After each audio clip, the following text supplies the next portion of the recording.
Okay, so Shavua Tov, everyone. We are in chapter 11 of Shmuel Aleph.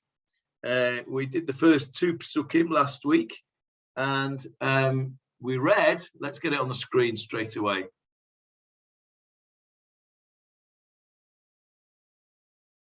There we go. Should be able to see that now, hopefully. Yeah. Okay, so there we go. We read last week the first two psukim. This is a new episode. Shaul has just been appointed as the king. He's had a sort of coronation, but we'll see a bit later. He's going to have another one later on. Let's see what we did so far. Leon, just recall for us verses 1 and 2, please.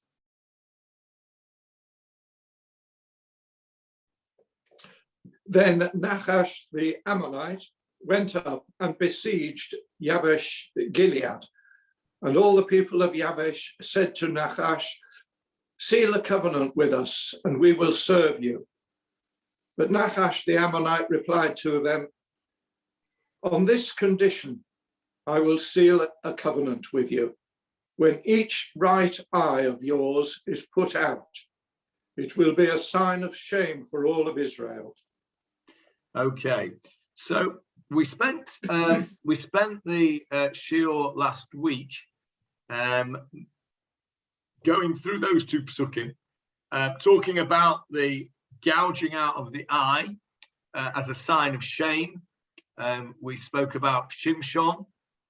We also showed where Yavesh Gilad was. It's right on the border of the Jordan River, right on the east bank of the Jordan River, to the western side of the territory of Gad and Manasseh. And so we assumed that Nachash the Ammonites, Ammon being situated to the east and north of that area, had already conquered large parts of Manasseh and Gad, and were approaching the border actually of Israel proper. And it reminded me, actually, I thought about it later on, it reminded me of do you remember, those of you are I think we're all English here, I know Charlotte's not, you might have had this in South Africa, Charlotte, the rest of us will all remember Dad's Army, right? Yes. You remember the opening credits of Dad's Army? You had the swastika with the arrow pointing at Britain and going backwards and forwards as the song was going on, yeah? The idea being that was the Nazis were moving through Europe and they got to the border of Britain, and that was when Dad's Army was taking place. And of course, Captain Mannering was keeping them at bay almost single-handedly with his platoon in Walmington on Sea. Yeah, you all remember that. Well, that sort of opening credit where they were sort of knocking on the door of Britain, as it were. That's what this reminded me of, because I think if you look at where Yavesh Gilad was, let's get a map up and see. Let's get a map up of Yavesh Gilad. Let's have our tribal map. That'll do. Let's see if I can find it. I think I put it on the desktop actually. Yeah, there is his. Okay, let's stop that share and do a new one. There we go. So there's the map, and we said that Yavesh Gilad was somewhere over here where my arrow is. Right on the border of the Jordan River. So Ammon, who are up here, have somehow or other got their way all the way through close to the border. And I think that's the scenario that we're at the moment. Yavesh Gilad, as it were almost like the last boundary. This is northern France, if you like, in the analogy that I've just given. And those arrows are just pointing over here to go into Israel proper. So that's the background to Yavesh Gilad being attacked. Now, the other thing that we said last week about Yavesh Gilad was that they were connected very strongly with the tribe of Binyamin. And of course, the reason for that was with the civil war. We're going to come back to that in some detail shortly. Shoftim chapter 19 and 20. The civil war, which ensued after the story of the concubine of Giv'ah, the only group of people that did not attack Binyamin were from Yavesh Gilad, and as a result of that, when there were no women for the Benjaminites to marry, they went and killed all the Yavesh Gilead people because they hadn't joined the war against Binyamin, and there were 400 virgins which they then kindly donated, as it were, to Binyamin. So there was a very strong connection between Yavesh Gilad and Binyamin. It's important that because Binyamin, of course, is the tribe from which Shaul HaMelech comes. So let's go back to our Tanakh. Let's get that back up. There it is.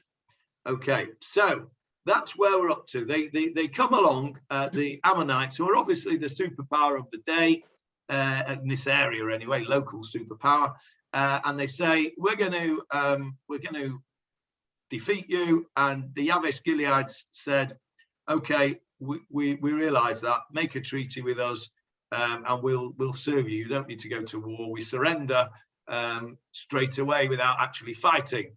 Again, a bit like the French. So the Ammonites, Nachash, then says, okay, well, we have to gouge out the right eye so that there shall be a reproach against all Israel. Cherpah means a shame, disgrace, and all Israel. The sign of having your eye gouged out was a sign that you were a servant to Nachash. And there you are. So that's where we got to. So what was the response of Yavesh Gilad to this when they said, okay, we won't attack you, we'll make a treaty with you, but you have to gouge out your eyes? Their response was verse 3. The elders of Yavesh replied to him, hold off from attacking us for 7 days, while we send messengers throughout all the land of Israel. If there is no one to save us, then we will go out to you and submit. Okay, so as I said right at the end of last week's shiur, that is the most crazy war policy I've ever seen. You go to your enemy and you say, please, enemy, don't attack me for 7 days. I just want to go around and see if I can find any allies to come with me to fight against you. Give me a week to see if I can find anybody to help me. And if not, I'll surrender. I mean, that's ridiculous. But it's not exactly the element of surprise, is it? When they've said, well, give me a week and then you can attack us. It's just crazy. What's crazy is that Nachash seems to agree to it. He doesn't attack straight away. Surely, you know, he realizes that these people have had it. They've got to go and try and find somebody to come and save them. Why should he wait to see if they can find reinforcements? That's ridiculous. Anybody want to suggest a reason? It's a shame Philip's not with us, because he's usually quick to come up with some military strategy. What's the strategy going on here? Any suggestions as to what's going on? Yes, Johnny, unmute yourself. Johnny, you're muted. We can't hear you. I'm only reading Rabbi Steinsaltz. It's not my words. The bottom right, if you want, Johnny.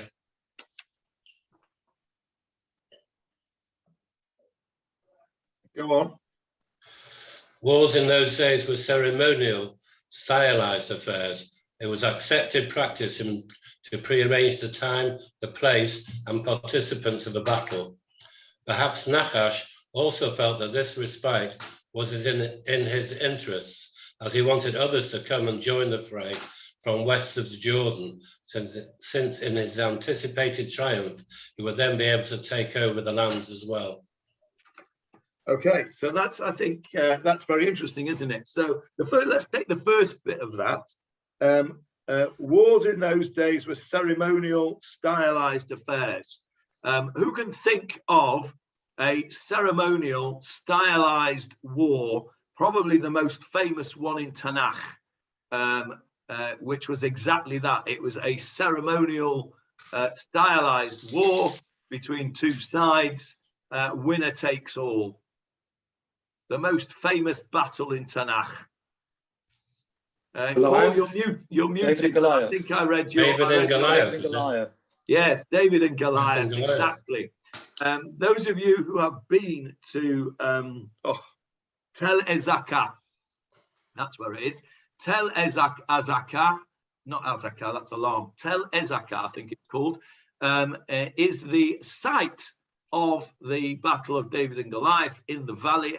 We've been there, our Shul group have been there, I think, on 2 occasions in our Tiyulim over the years. Probably time to go again because it's a while since we've been. It's a wonderful, wonderful place because you can see the valley there from where we stopped, and you overlook from the Tel itself. You overlook down into the valley there, and you can see very, very clearly the site of the David and Goliath battle.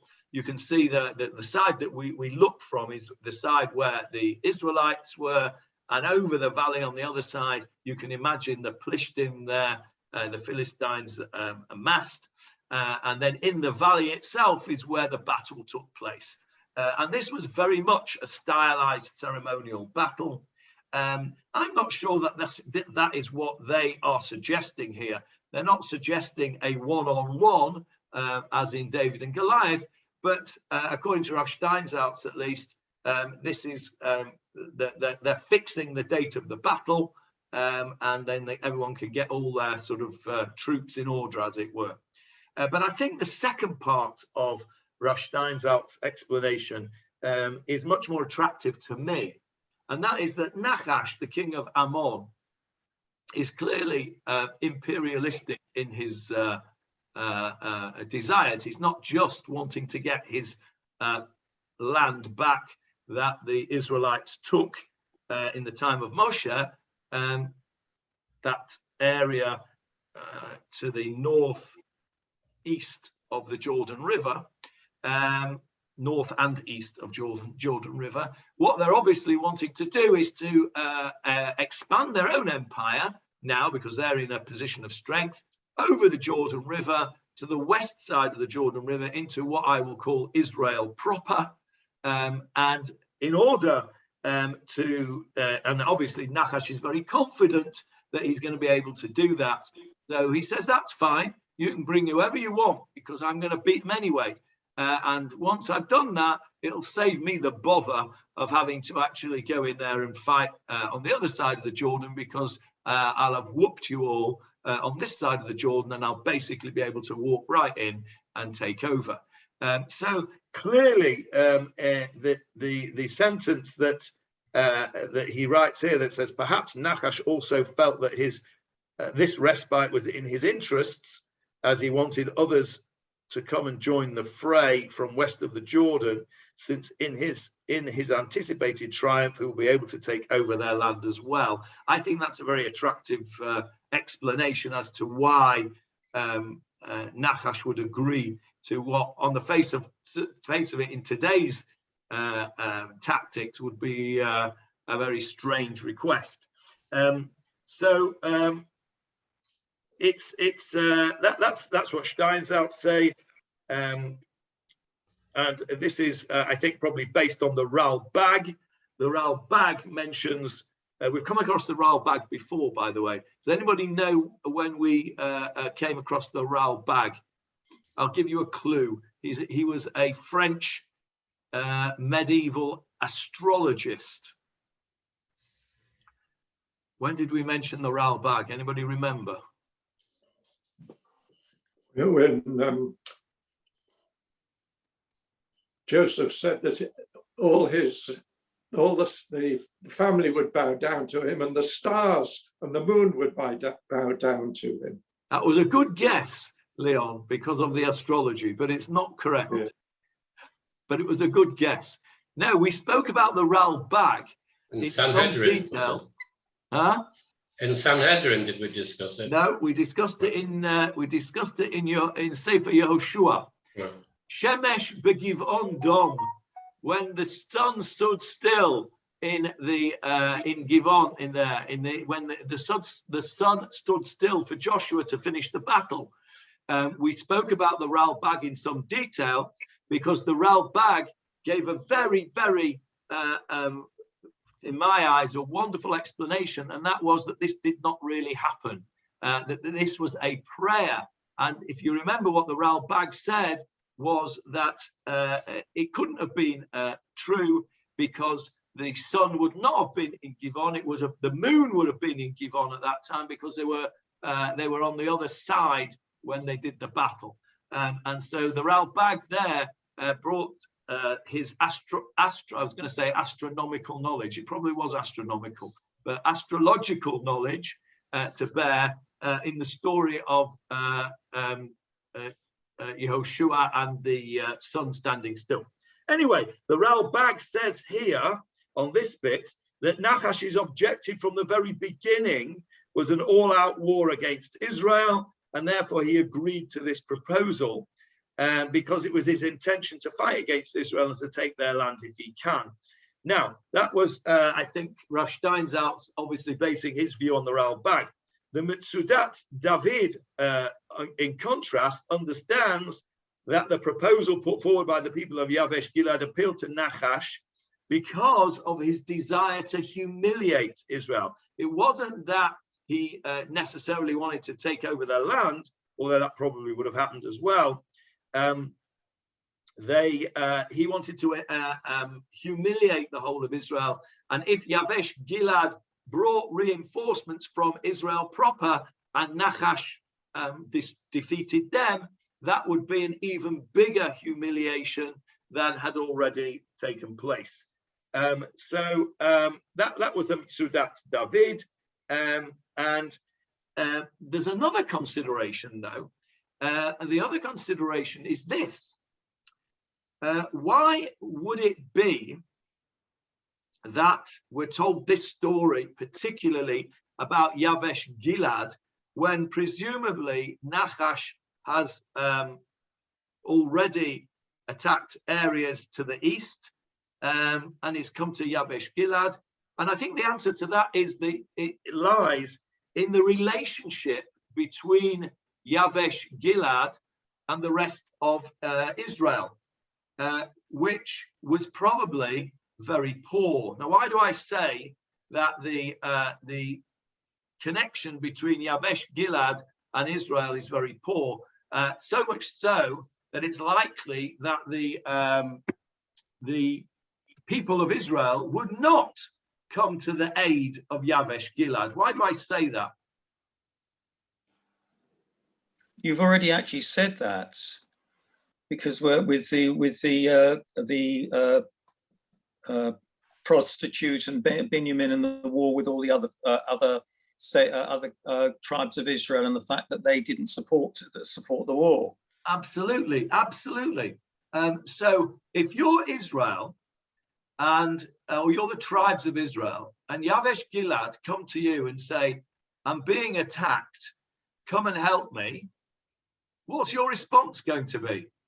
You're going to say, "Well, hang on a minute. When we asked you to come and join us, you weren't interested. Why should we come and help you?" So Nachash was pretty sure in his mind that nobody was going to come and help them. So he was quite happy, as it were, to humiliate them further by finding that, okay, you go and find some allies. You're not going to find any allies because nobody will come to your aid. So So that was another consideration of the wait for 7 days. And in fact, if you have a look, and we're going to have a look right now, that is in fact what happens. Nobody wants to come and help Yavesh Gilad. Let's carry on. Before we do, Johnny, there's a footnote which we haven't mentioned, that the Midrash comments that Judaism's right eye is the Torah. Nachash wanted to burn a Torah scroll publicly, which Rashi commented. That's interesting. Okay, does it give a source as to why the Torah is called the right eye? No, not mentioned here in the footnote. Okay, that's interesting. All right. Okay. Well, you can know why Rashi would say that, don't you? You know why Rashi would like that midrash? Rashi lived in an age where book burning was very common. That was what you did to display your displeasure of what was written, is you had public book burnings. And that was very common in the Middle Ages when Rashi lived. So that would make sense that he would quote that midrash, or at least be interested in that midrash. It's not something that I've heard before, that the Torah is likened to the right eye. I'd like to know the source of that. So we'll have to have a little bit of research and see where we can find that. Okay, that's interesting.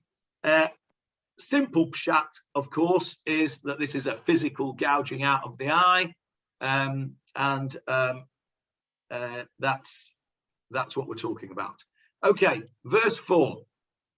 When the messengers arrived at Gibeat Shaul and reported these words to the people, all the people raised their voices and wept. Okay, let's just stop there. First of all, the messengers, these are messengers that the elders of Yavesh Gilad have sent, and they've sent them to Givat Shaul. Where is Givat Shaul? And why is it called Givat Shaul? It's the same place as Givat Yavesh, and it's called Shaul now because that's where King Shaul came from.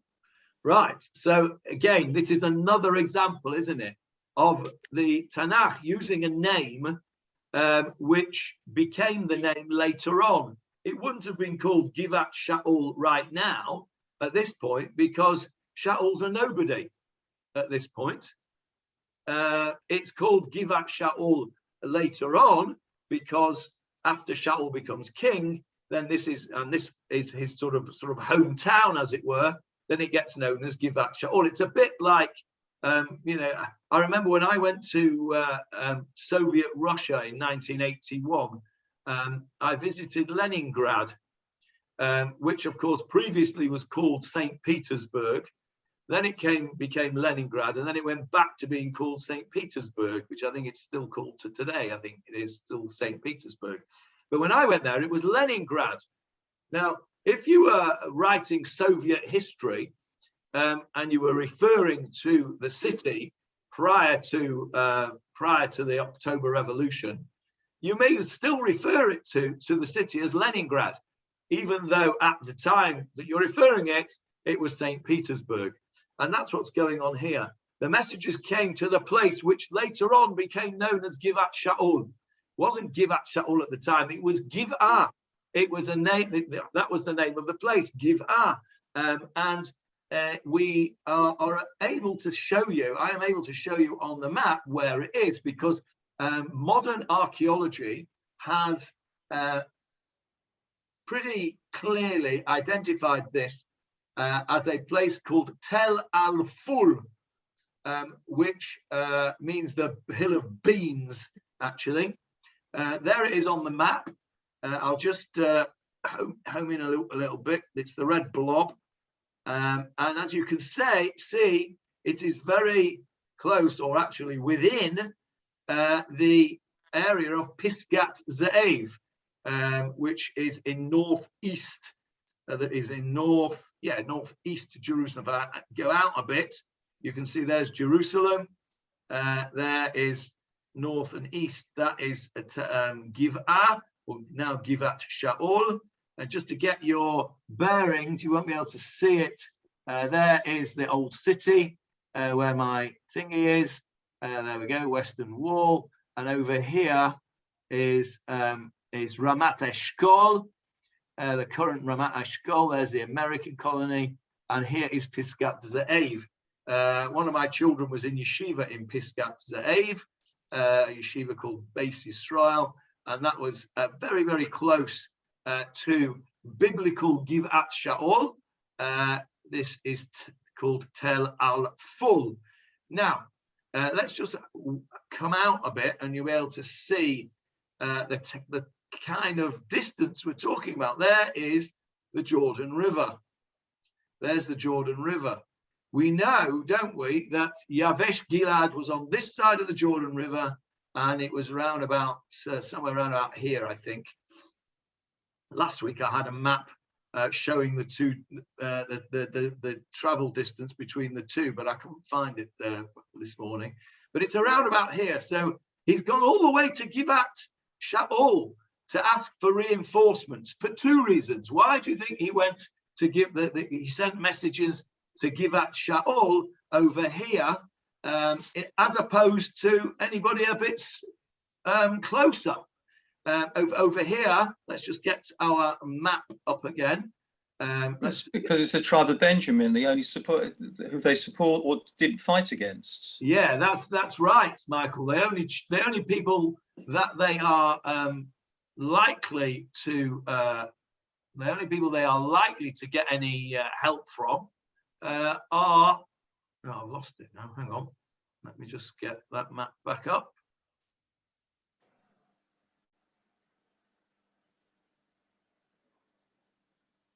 The only people that are likely to get any help from is the Benjaminites, because they can actually then call in, can't they? They can call in the favor that they did. So there is Givat, the Yavesh Gilad.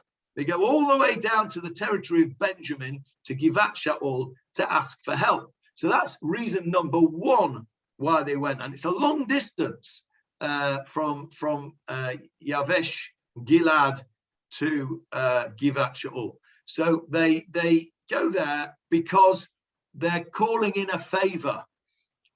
Years earlier, they had not joined the fight against Binyamin, thereby, as it were, supporting Binyamin. They're now asking Binyamin to repay the favor and come and support them in their battle against Ammon. So that's one reason. There's another reason why that might be the case, that they would go there. Why do you think they would go there? Another reason why they might go to Givat Shaul. The clue is in the name. Well, he's the king now, isn't he? He's the king. So you're going to go to where the king is. I'm not so sure about it, though, Johnny. That's what I thought. But if you read on, you'll see that although he was a king, he wasn't really the king yet. Let's read on and you'll see what I mean. The people have raised their voice and they've cried. So what have they done? They said, "Oy vei's mir, we don't know what to do." And they've cried. Verse 5. Just then Saul came in from the field behind his oxen. And Saul said, "Why are the people crying?" They told him the words of the men from Yavesh. Okay. So the first thing to note is that King Saul is not sat in his palace somewhere doing affairs of state. He's out in the field with his oxen. He's still a working boy. And so he's not yet, at this point, functioning in the manner of a king. Paul says, "But the men of Yavesh Gilad were wiped out and others took their place." So why wouldn't others? Hang on, I can't see the rest of that chat. Why wouldn't others come to their aid? My microphone's not working. Okay, so why would the men of Yavash Gilad were wiped out and others took their place? So why wouldn't others come to their aid? Well, we talked about a bit about this last week, didn't we? That there were only 7,000 people there left. They were presumably the Yavesh Gilad. The people that were there were presumably they were the descendants, that's the word I was looking for, of the 400 virgins and the Binyaminites. And they were probably the children of them that had then gone back to the empty city of Yavesh Gilad and used it. I don't think they would have been replaced, as it were, with other tribes. They probably would have, and if they were replaced with other tribes, it would have probably been from Binyamin, from those that were, particularly those that were married into the Yavesh Gilad family, as it were. So I think that probably is who they were. So they come along and they cry, saying, "Oh, we don't know what to do." And Saul comes in from the field and he says, "Why are they crying?" And they told him the words of the people of Yavesh. Now, Yavesh Gilad here have gone to Binyamin's territory deliberately, because if they'd have gone everywhere else, they wouldn't have received the crying. They would have just said, well, hard luck. Unless, of course, they saw it as Yavesh Gilad as the last boundary before Ammon would come over the river and attack them. So they were frightened. Clearly, they were frightened. They were crying, and Shaul is now come in from the field, and they tell him what's gone on. So at this point, Shaul is not acting in a king-like manner. He's acting as a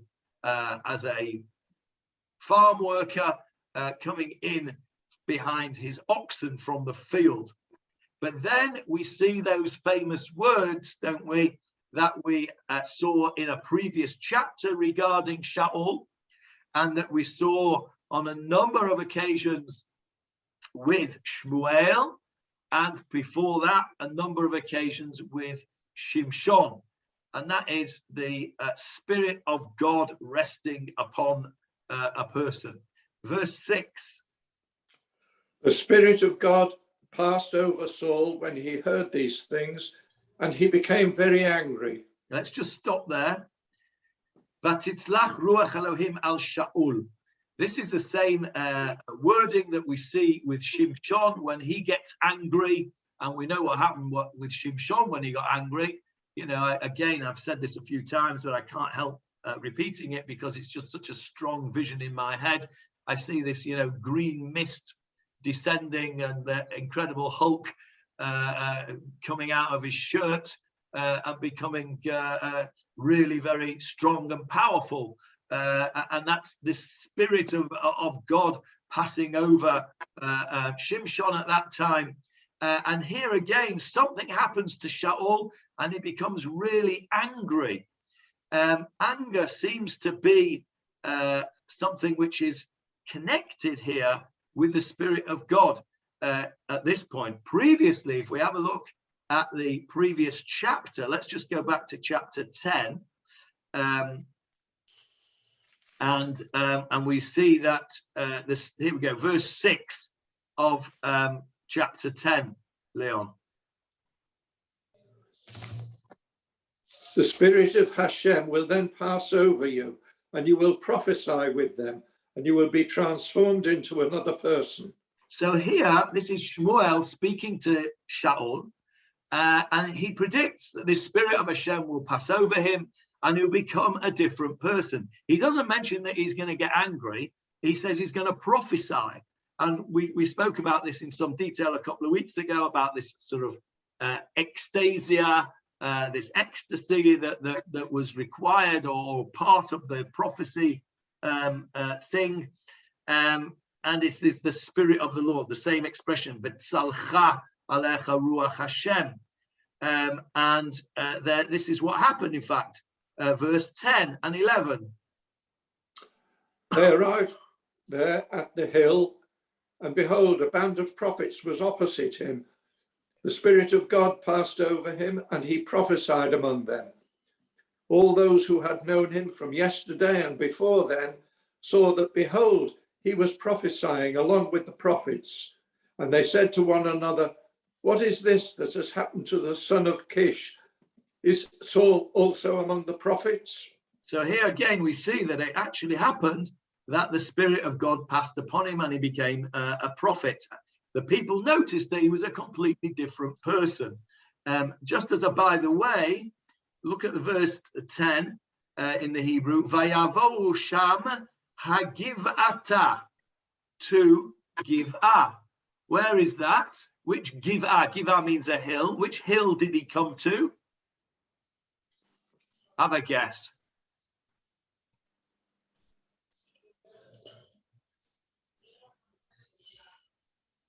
He came on his way, he came to Givat Shaul. He came to the place that later on became Givat Shaul. It's the same place. It's called Givat Shaul in our chapter. Previously, it's just referred to as Giv'ah. It's the same place. Just turn this off. In our chapter, we're back in chapter 11 now, verse 6. A Spirit of God passed over Saul, but this time he doesn't become a prophet. He becomes really angry. He becomes very angry. And let's look what he does in his anger. This may sound familiar to you. I hope it does. And the question will be, where have you heard this before? Verse 7. Johnny, we haven't got the text up at all. I said what? Say that again, Stuart? We haven't got the text up. Oh, I'm sorry. That's me pointing to the text, and I haven't even given it to you. I do apologize. There we go. Verse 7. He took a pair of oxen and cut them up into pieces, which he sent with the messengers throughout the land of Israel, saying, whoever does not go out after Saul and Samuel to battle, so shall be done to his oxen. The dread of Hashem fell upon the people, and they went forth as one man. Okay, let's stop there. There's a lot in that verse that we have to talk about. So Shaul has now got the Spirit of God upon him, and he's become very angry. And so he takes a yoke of oxen. What's a yoke of oxen, by the way?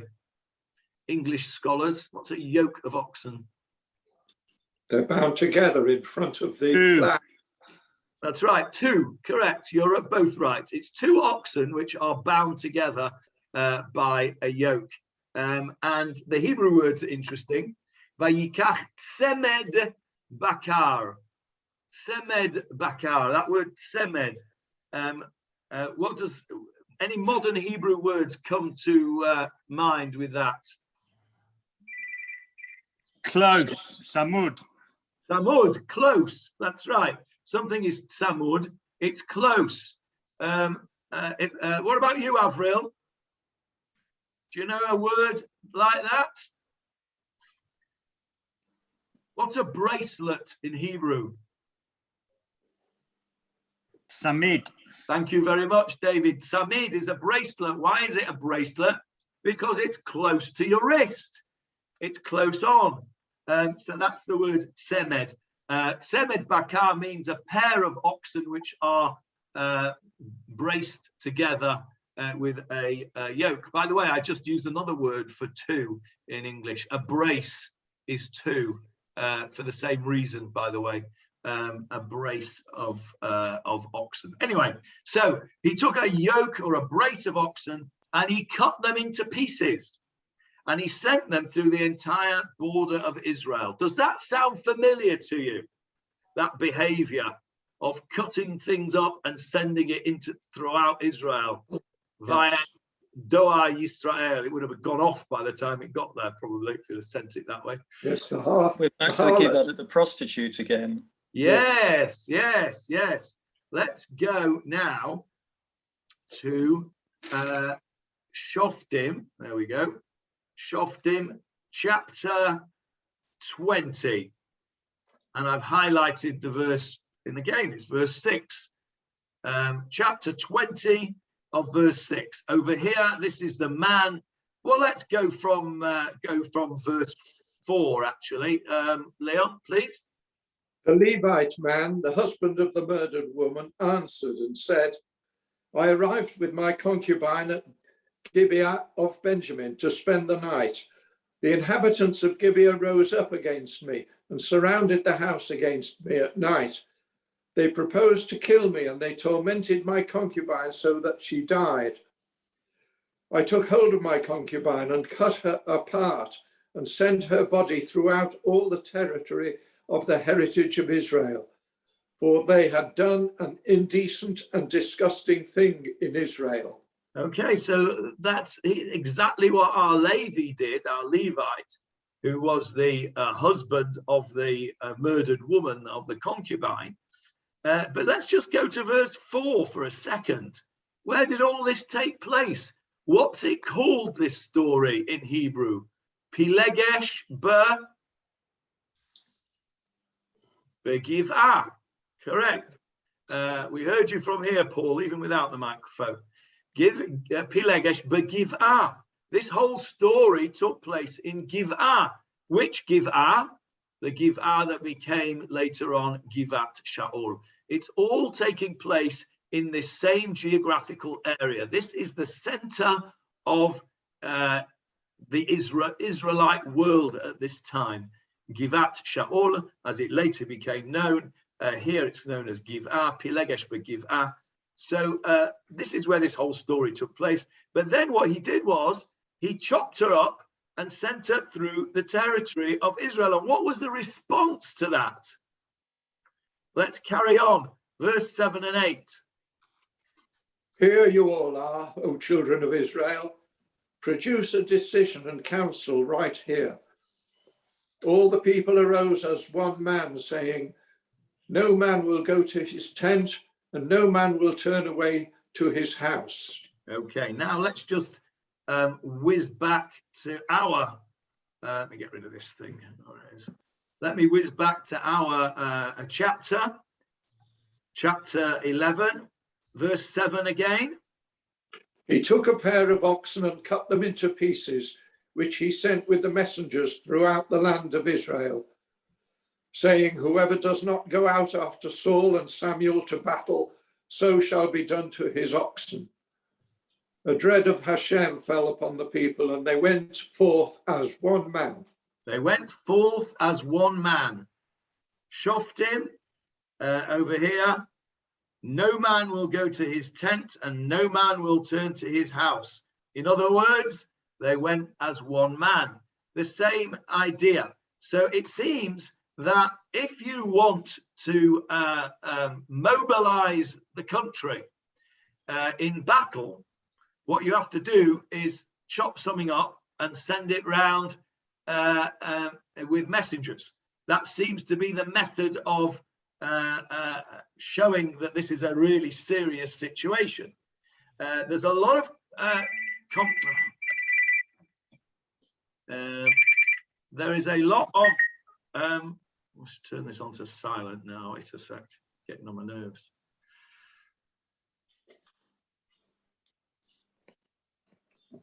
There we go. There's a lot of comparisons here going on between our chapter and the story of Pilegesh Begiv'ah. We've got the connection between Yavesh, Gilad, and Binyamin. They were the only ones who didn't go out to battle against Binyamin. We've got the idea of this cutting up thing. We've got the idea of everybody going out as one man. There's a very, very clear comparison between these things, between these two stories. Now, if we go back to our chapter, which is here, we can see that, what does Shaul say? Interesting expression. Whosoever does not go forth after Saul and after Samuel, so shall be done to his oxen. In other words, he's threatening them that whoever doesn't come, I'm going to cut up your oxen. Okay, but he doesn't just say that. Look who else he brings into the equation. Whoever does not go forth after Saul and after Samuel, Shmuel. Why does he bring Shmuel into the equation here? What's Shmuel got to do with it? Shmuel's not even at this story so far. We've not even heard, it's the first time we've heard of his mention of him. So what do you think about that? Why is he bringing Shmuel, invoking Shmuel's name? He's the only one that everybody knows. Presumably nobody knows Saul at this stage. I think that's right. I think that he's displaying some lack of confidence here, isn't he? He's not confident enough to be able to rally his people on his own, because as it happens, nobody really knows him yet. He's only just become king, so much so that he's still working in the fields. However, Shmuel is well known. We know that from previous chapters where it said Shmuel was the shofet of all Israel. And the previous battle, if you remember, that Shmuel had overseen was a successful battle against the Plishtim. So he was already well known. So I think that Saul here is displaying some lack of confidence by mentioning Shmuel, and it fits in with what we know about Shaul to date. The one thing we know about Shaul so far, the one character trait that stands out in Shaul is what? His humility. Humility and modesty, as Michael just mouthed. Yeah, humility and modesty. Even when he's about to be crowned king, he's hiding amongst the baggage. He has to be pulled out. He's modest in that though he's the king, he's not saying, I'm not going out in the field working with the oxen, I'm the king. No, he goes out into the field and he's working. He does not stand on ceremony as it's as of this point as yet. He does later on, but not at this point. So again, that fits in with his character. He's feeling over here a little unsure of himself, and so he invokes Shmuel's name. That's also reminiscent of another situation in Tanakh that we've learned way back, and that is Yehoshua. When Yehoshua first starts as the leader, if you go and have a look in chapter 1 of Yehoshua, you will see that he is constantly referring back to Moshe Rabbeinu. And he copies what Moshe Rabbeinu has done, because he is not confident of his own ability to lead, so much so that the people have to say to him, Chazak ve'ematz, be strong and courageous. And it's 5 times that expression is used with Joshua, because he's not confident. And this is very reminiscent of the same thing, that Shaul is not yet confident, so he invokes Shmuel's name. But even not only then, that, I was going to say, Johnny, not only that, but we saw at the end of the last chapter that not everyone was happy with the Shaul becoming king, and hence Shaul knows this, and therefore he invokes Shmuel's name as well. Yeah, that's right. Let's go and look at that, since you've mentioned it. The end of chapter 10.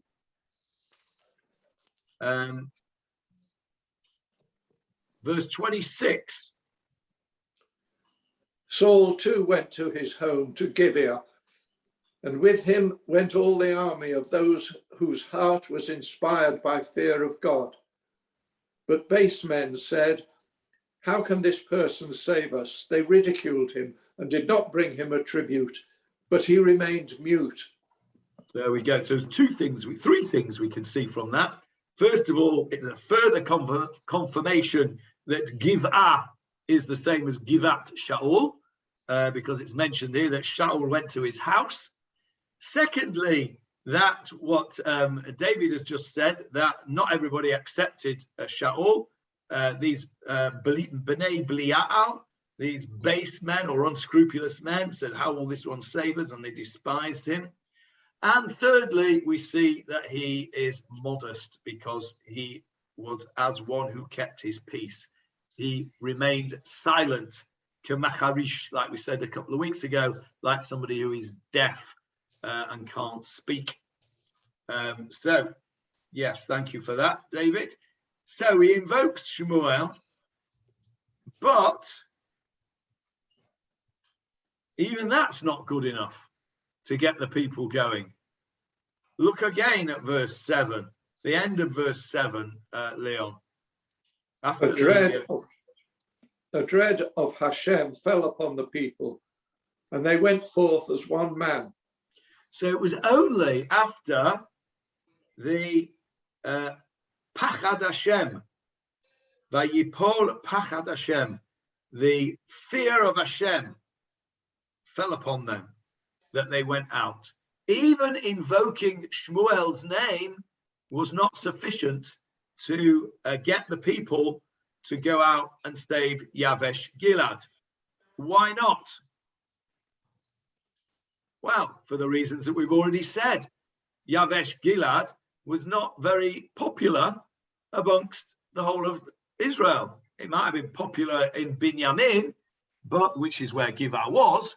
But remember, he sent these pieces out throughout the entirety of the land. And other people are saying, I'm not getting involved with that. Why should I go out and support Yavesh Gilad? They never supported us. In some ways, they're the enemy. Certainly not going to put my troops at risk to go and save them.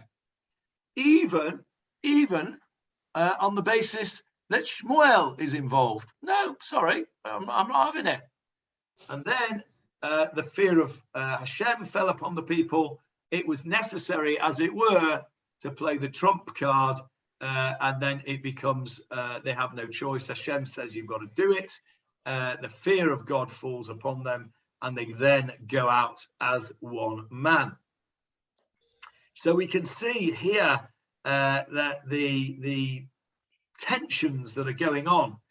We can see that the author of Shmuel is sending us back to Sefer Shoftim on a number of points. He's sending us back because the story is so familiar to us about sending these pieces of meat around the country. That's number one. And there are other connections as well. Have a look at the chapter of Shoftim again over here. Not the same word, but the same idea. Verse 6 of chapter 20. I took hold of my concubine and cut her apart and sent her body throughout all the territory of the heritage of Israel, for they had done an indecent and disgusting thing in Israel. An decent and indecent and disgusting thing, lewdness and disgrace in Israel. What was it that Yavesh Nachash was trying to do? We said before, didn't we? Cherpa al kol Yisrael. He wanted a disgrace to be upon all of Israel. That's why he wanted them to gouge out their eyes. He wanted to humiliate them and make it disgrace. It's the same idea that of the two stories, that there was this idea of disgrace against the Israelites. Okay, that's one. There's also let's have a look at chapter 20 of Shoftim again, verse 26. At the end, what happened? All the children of Israel and all the people went up and came to Beit El. They cried and remained there before Hashem, and they fasted on that day until evening. They brought up elevation offerings and peace offerings before Hashem.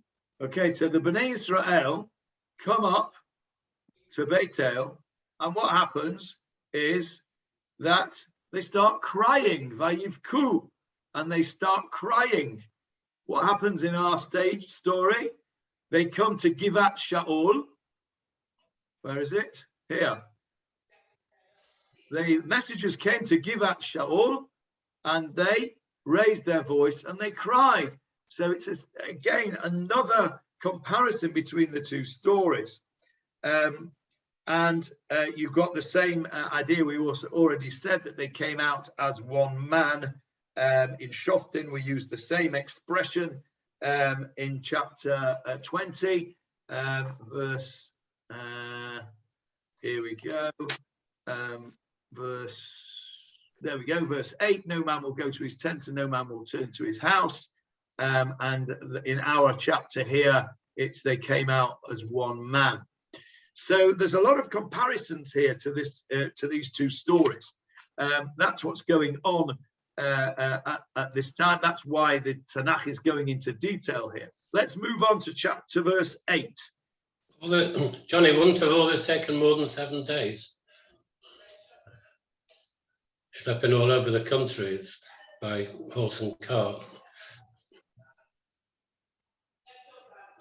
Yeah, it's a good point. It's a good point. I guess not is the answer. But it's a fair question, that, Johnny. They've got to get from Yavesh Gilad to Givat Shaul, and then Shaul's got to send out these pieces. Yeah, it would take longer than that today, wouldn't it? It's a good question. I don't know the answer.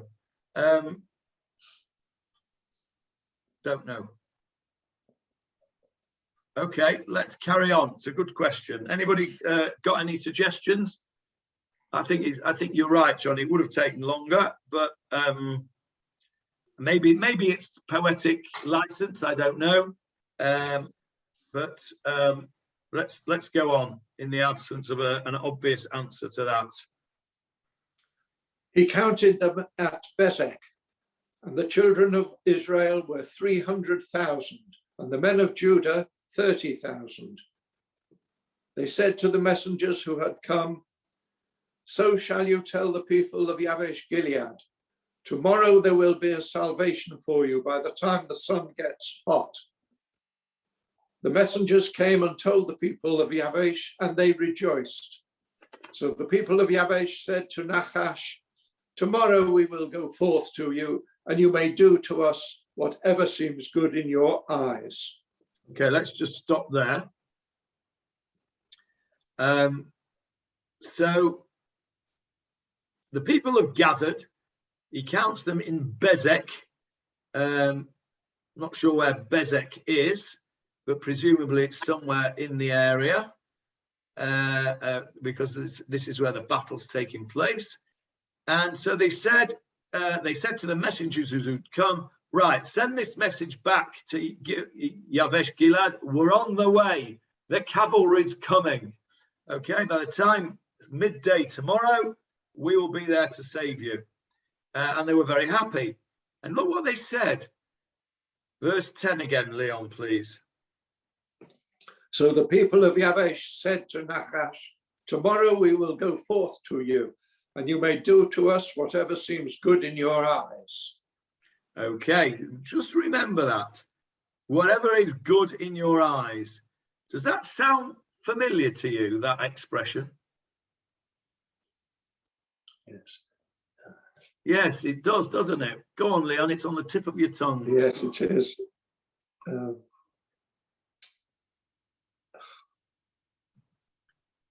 Have a look. They were sinning. Have a look in Sefer Shoftim, chapter 21, the last chapter of Shoftim. Oh, yes. They were sinning. Well, there we go. It's on the screen for you. In those days, there was no king in Israel. Every man did what was right in his eyes. Okay? Ish hayashar b'einav yaseh.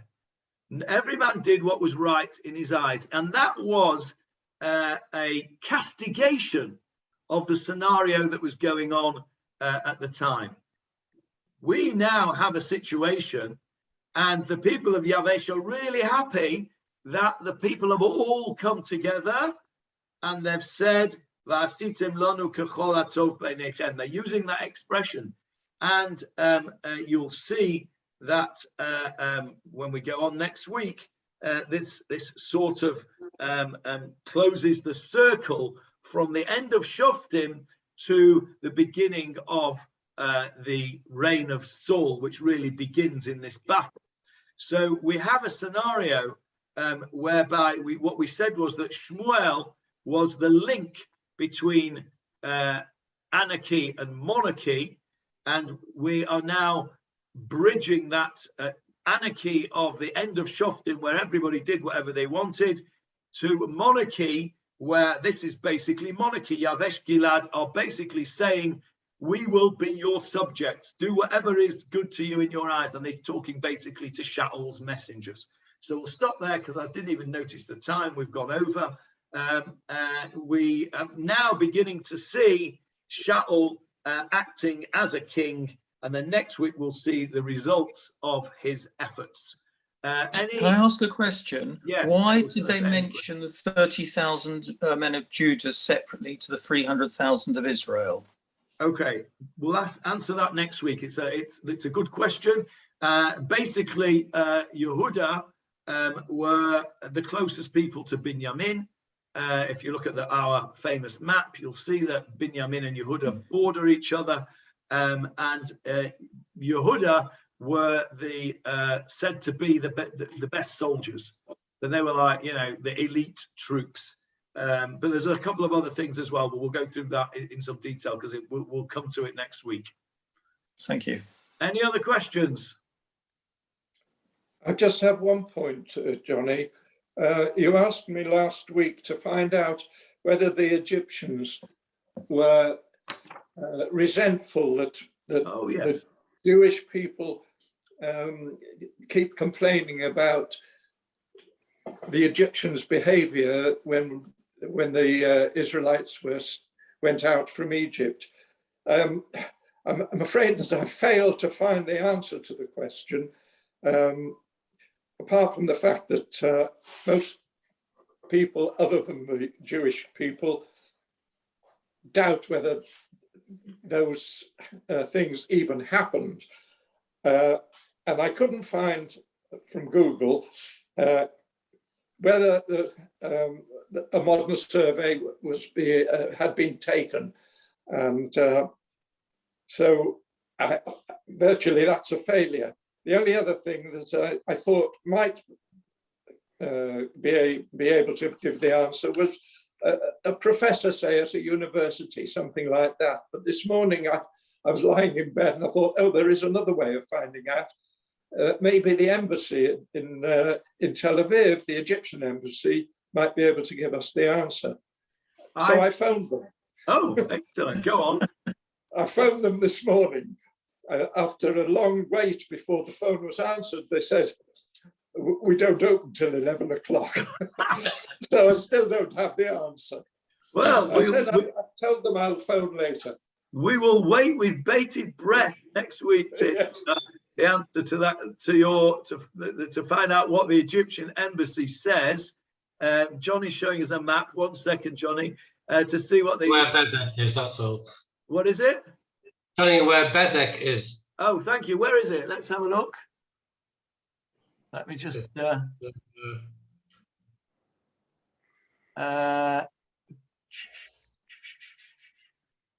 just hold it a tad higher, Johnny.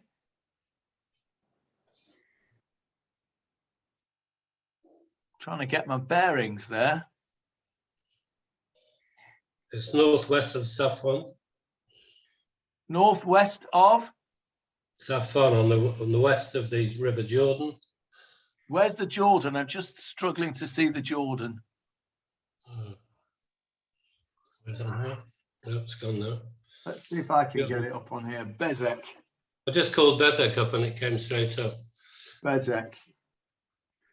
Bible. It has it on the Koren, in the Koren book, the map, Johnny. Right, I'm just going to get it up on Shechem the. and Bet She'an. Yeah, I'm going to get it. Ah, there it is. I can see the picture that you've got. I'm going to get it up on the screen for everyone to see. There it is. Yeah, there it is on the screen now. Let me share the screen.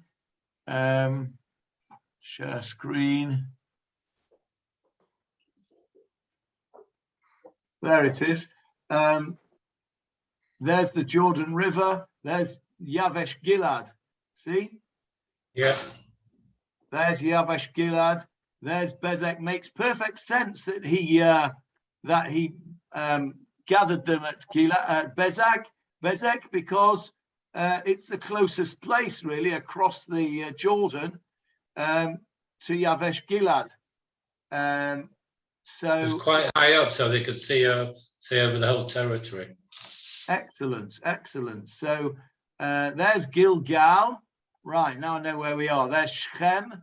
I've got my bearings now. And there's Yavesh Gilad. Excellent. Thank you, Father. There's the bottom of the Kinneret there. There's the bottom of the Kinneret. Okay, we know there's a Jezreel Valley. Right. Okay, so that's very interesting. Thank you for that. Makes perfect sense that that's where they gathered, because that's where they're going to go over the next day and help out Yavesh Gilad. You can measure it. It tells you it's 17 miles from Bezek down to Shechem. 17 miles to Shechem. 17 Roman miles. I don't know what that means. 17 miles. Okay, it looks about. Gives me an idea. Yeah, it looks about the same. Maybe a little bit more. Maybe 20 miles to Yavesh Gilad. Not far away. Okay, excellent. What were we just talking about then? The Egyptians. Yes. We'll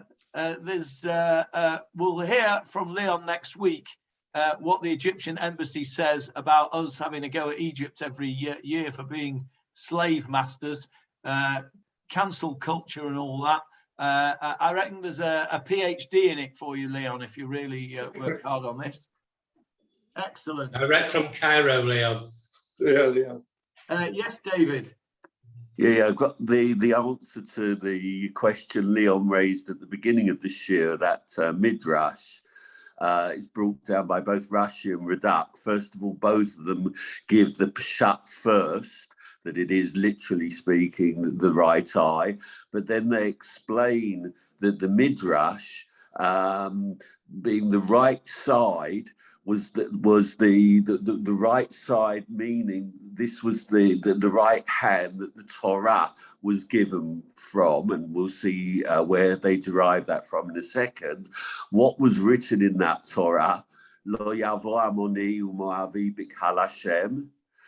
Gam do asiri lo yavo lahem b'kal Hashem, and then it gives the reason why, which we discussed last week, and therefore, in revenge for what's written in the Torah, the Midrash gives the impression that he wanted to burn the Torah, which was given on the right side. Where do we get this from? From V'zot HaBracha, Mimino Eshtat Lamo. Wow. Okay, that's really good. That's really interesting. That assumes a huge amount of knowledge by Nachash of the Torah itself. It's Midrash. Yeah, okay. Yeah. So it's Midrash. But you may have alluded to before what the message that the Midrash is trying to bring out. This is a Midrash Shmuel, it's a much older Midrash, and the fact that Rashi and Radak are bringing it possibly at a time when the burning of the Torah became common. Yeah, no, I'm sure that's the case. I'm sure that's why they bring that. I don't know. I'm equally sure that this Midrash is not meant to be taken literally, and that Amon really did want to gouge out eyes as opposed to burn the Torah. But it's a nice Midrash, beautifully explained Midrash, which I think is, and I find that fascinating to actually place Midrashim, or at least quotations of Midrashim in their historical context, of Rashi and Radak it's clear why, you know, we've got the benefit of the long lens of history to see why they would bring that midrash, particularly. We're not meant to take that midrash literally, of course, but it does definitely add to the whole picture. Thank you very much for that, David. I'm glad that we continued to record for that little bit, because that was definitely worthwhile. All right, time to go. Shavua Tov, everyone. Stay safe and well. See you soon. Thank you, Thank you, Johnny. Thank you.